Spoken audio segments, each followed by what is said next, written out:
இந்த வேதத்தை பலவிதமான அடிமைத்தனத்திற்குள் நாம் இருந்தோம். இந்த வேதத்தை அழகாய் நாம் பின்பற்ற முடியும்.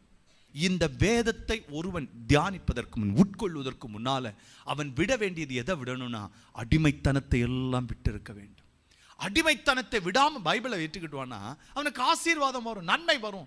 நன்மை வந்த உடனே யாரை ஏளனப்படுத்துவான் என்றால் சபை அவமானப்படுத்துவார்கள். என்றால் என்ன? எங்கே அடிமைத்தனம் இருக்கிறதோ அந்த அடிமைத்தனத்தை விட்டு விடுவோம்.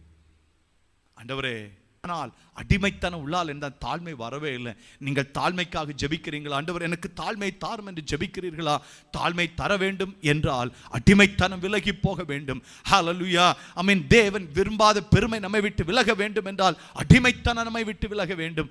அதற்கு ஒரே ஒரு வழிதான், ஆண்டவரே என் அடிமைத்தனத்தை என்னை விட்டு எடுத்து போடும் என்று தேவ சமூகத்தில் நாம் அர்ப்பணித்து நம்மை தாழ்த்த